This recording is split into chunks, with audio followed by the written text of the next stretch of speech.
Boche gold and diamonds. Buy now pay later. കുളപ്പുള്ളിയിൽ സ്വകാര്യ കെട്ടിട നിർമ്മാണ സാമഗ്രികൾ വിൽക്കുന്ന സ്ഥാപനത്തിന് മുമ്പിൽ തൊഴിൽ നിഷേധം ആരോപിച്ച് CITU സമരം. തൊഴിൽ നൽകാമെന്ന കരാർ വ്യവസ്ഥ ലംഘിച്ച് അയൽ സംസ്ഥാന തൊഴിലാളികളെ ഉപയോഗിച്ചാണ് കയറ്റിറക്ക് തൊഴിൽ ചെയ്യിക്കുന്നതെന്നാണ് തൊഴിലാളികളുടെ ആരോപണം. അതേസമയം സ്വന്തം തൊഴിലാളികളെ ഉപയോഗിച്ച് തൊഴിലെടുപ്പിക്കാനുള്ള കോടതി ഉത്തരവ് ലഭിച്ചിട്ടുണ്ടെന്ന് കടയുടമയും പറഞ്ഞു. കുളപ്പുള്ളിയിലെ കെട്ടിട നിർമ്മാണ സാമഗ്രികൾ വിൽക്കുന്ന സ്ഥാപനത്തിന് മുമ്പിൽ 3 ദിവസമായി CITU ചുമട്ട് തൊഴിലാളികൾ കുടിൽകെട്ടി സമരം നടത്തുന്നുണ്ട്. തൊഴിൽ നിഷേധം നടത്തുന്ന കടയുടമ ചർച്ചയ്ക്ക് തയ്യാറാകുന്നില്ലെന്നും പ്രശ്നപരിഹാരം നിർദ്ദേശിക്കുന്നില്ലെന്നുമാണ് തൊഴിലാളികളുടെ പരാതി.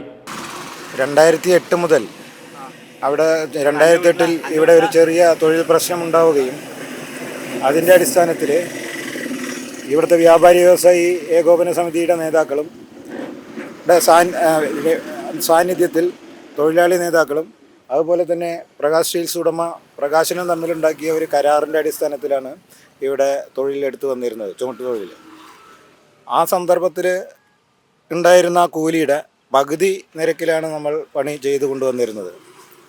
അന്ന് മുതൽ ഇന്ന് വരെ ചെറിയ കൂലി വർധനവ് ഉണ്ടായെങ്കിലും കഴിഞ്ഞ ദിവസം യൂണിയന് തൊഴിൽ നിഷേധിക്കുന്ന സമീപനമാണ് തൊഴിലുടമ സ്വീകരിച്ചിട്ടുള്ളത്. ഇവിടെയുള്ള അന്യസംസ്ഥാന തൊഴിലാളികളെ കൊണ്ട് ഒരു മെഷീൻ കൊണ്ടുവന്ന് വെച്ചതിൻ്റെ മറവിൽ ആ തൊഴിലെടുപ്പിക്കുന്ന സമീപനമാണ് ഇവിടെ തൊഴിലുടമ സ്വീകരിച്ചത്. യഥാർത്ഥത്തിൽ ഇതൊരു കരാർ ലംഘനമാണ് അദ്ദേഹം നടത്തിയിട്ടുള്ളത്. അതിൻ്റെ കൂടെ വ്യാപാരി വ്യവസായികൾ ഇതിനൊരു ചർച്ചയിലൂടെ പരിഹാരം കാണുക എന്ന സമീപനത്തിൽ എത്തിയിട്ടില്ല. ഞങ്ങളെ സംബന്ധിച്ച് ഒരു ചർച്ചയിലൂടെ തൊഴിൽ മാത്രം ആണ് നമ്മൾ ആവശ്യപ്പെടുന്നത്. തൊഴിൽ നൽകിക്കൊണ്ട് ഈ ചർച്ചയിലൂടെ ഏത് രീതിയിലും പരിഹരിക്കാൻ വേണ്ടി യൂണിയൻ തയ്യാറാണ്. അതിന് തയ്യാറാവണമെന്നാണ് വ്യാപാരി സമൂഹത്തോട് ഞങ്ങൾക്ക് അഭ്യർത്ഥിക്കാനുള്ളത്. അതേസമയം നിരവധി തവണ തൊഴിലാളികളെയും നേതാക്കളെയും സമീപിച്ച് ചർച്ച നടത്തിയെങ്കിലും അംഗീകരിക്കാൻ തയ്യാറായില്ലെന്ന് സ്ഥാപനോടമ ജയപ്രകാശ് പറഞ്ഞു. ഇനിയൊരു ചർച്ചയ്ക്ക് തയ്യാറല്ലെന്നും തൊഴിലാളികൾ സമരം നടത്തുന്നതിനാൽ കച്ചവടം നടക്കുന്നില്ലെന്നും അദ്ദേഹം പറയുന്നു. നമുക്ക് കോർട്ട് ഓർഡറും പിന്നെ പോലീസ് പ്രൊട്ടക്ഷനും ഒക്കെ ഉണ്ട്. പക്ഷേ നമ്മളത് അൺലോഡ് ചെയ്യാൻ സമ്മതിക്കുന്നില്ല. അവർ മെഷീനിൽ അൺലോഡ് ചെയ്യാൻ പറ്റില്ല.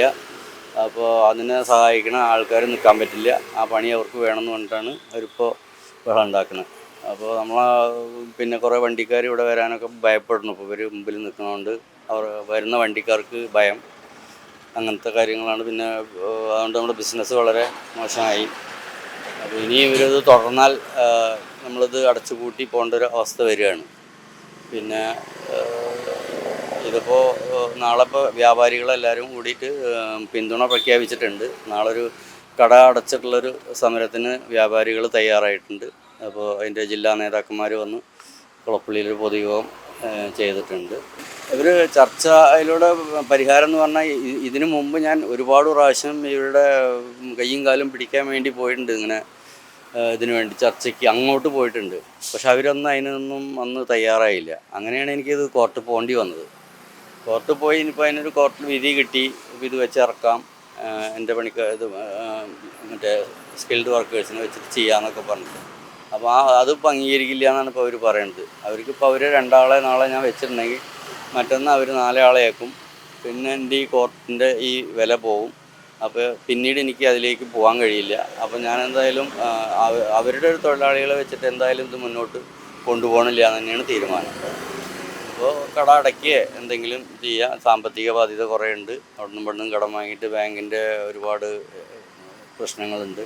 അതിൻ്റെ ഇടയിലാണ് ഇവരിപ്പോൾ ഈ ബിസിനസ് കമ്മിയാക്കാൻ വേണ്ടി ഇവിടെ വന്നിരുന്ന് ചെയ്യുന്നത്. മുമ്പ് എല്ലാ പിന്തുണയും കൊടുത്തിരുന്നു. നമ്മളോട് സഹകരിക്കാൻ വേണ്ടി ഇവരുടെ എല്ലാ നേതാക്കന്മാരുടെ വീട്ടിൽ പോയി സംസാരിച്ചിട്ടുണ്ട്. പക്ഷെ അതൊന്നും അവർക്ക് അന്ന് അവരൊന്നും സമ്മതിച്ചില്ല. ചിലർ സമ്മതിച്ചിട്ട് ഇവിടെ വന്നപ്പോൾ ഇവർ യൂണിയൻകാരെല്ലാവരും കൂടി വന്നിട്ട് അത് അങ്ങനെ നേതാക്കന്മാരൊന്നും അല്ല ഞങ്ങളാ തീരുമാനിക്കുക എന്ന് പറഞ്ഞിട്ട് ഇവിടുത്തെ CIT തൊഴിലാളികൾ ബഹളം ഉണ്ടാക്കി. പിന്നെ അവർക്ക് ആ തൊഴിൽ വേണമെന്ന് പറഞ്ഞിട്ട് വന്ന് തടയുക ചെയ്ത്. അങ്ങനെയാണ് എനിക്ക് കോർട്ട് പോകേണ്ടി വന്നത്. ഹൈക്കോടതി പോയിട്ട് ആ വിധി വാങ്ങേണ്ടി വന്നത്. അതാണ് ഇപ്പോഴത്തെ സിറ്റുവേഷൻ. ഇല്ല, ഇനി ഇവരായിട്ട് കോംപ്രമൈസ് പറഞ്ഞാൽ ഞാൻ ഒരു 6-7 ലക്ഷം റുപ്യയുടെ മെഷീനറിയാണ് ഇതിൻ്റെ അടുത്ത്. ഇനി ഇവരെ വെച്ച് എനിക്കത് മുതലാവില്ല. കാരണം വെച്ചാൽ മെഷീനറി വെച്ച് ഇറക്കാനുള്ളൊരു ഇതേ ഉള്ളൂ. അപ്പോൾ അത് ഇനി ഇവരെ വെച്ചിട്ട് അത് നടക്കില്ല. കാരണം ഇപ്പോൾ ഈ മെഷീനറിയുടെ എക്സ്പെൻസും ഇതൊക്കെ ആയിട്ട് ബാങ്ക് ബാധ്യതയും ഒരുപാടുണ്ട്. അപ്പോൾ അത് മുതലാക്കണമെങ്കിൽ എനിക്കിത് വെച്ച് ഇറക്കിയാൽ തന്നെ കഴിയുള്ളൂ. അവർക്കൊരു കൂലി കൊടുക്കുക, എൻ്റെ ഈ മറ്റേ ഇൻവെസ്റ്റ്മെൻറ്റ്, പിന്നെ ഇതിലേക്ക് ഞാൻ 2-3 ഓപ്പറേറ്റർമാരുണ്ട്, അവരുടെ കൂലി, ഇതൊക്കെ ആകുമ്പോൾ എനിക്ക് വലിയ ബാധ്യതയാണ് ഇവരെ വെച്ചിട്ട് ചെയ്യാൻ. അപ്പോൾ 2-3 തരത്തിൽ കൂലി പോകുമ്പോൾ പിന്നെ ഇതിലൊന്നും കിട്ടില്ല. പിന്നെ അടുത്ത് ഒരു 1/2 കിലോമീറ്റർ അപ്പുറത്ത് ഇതേപോലത്തെ ഒരു ഷോപ്പുണ്ട്. അവരിപ്പോൾ നമ്മൾ 8 രൂപ ഇവർ യൂണിയൻകാർക്ക് നമ്മൾ കൊടുത്തിരുന്ന സമയത്ത് അവർ ആ 8 രൂപ കുറച്ചിട്ടാണ് വിറ്റിരുന്നത്.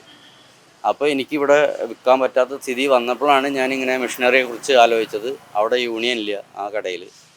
അപ്പോൾ മെഷീനറിയെ കുറിച്ച് ആലോചിച്ചു. പിന്നെ എനിക്ക് കഴിയാവുന്ന തരത്തിൽ ഞാനൊരു മെഷീനറി ഉണ്ടാക്കുകയാണ് ചെയ്തത്.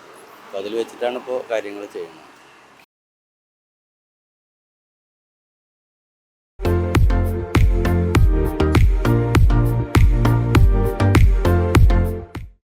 Dot view news.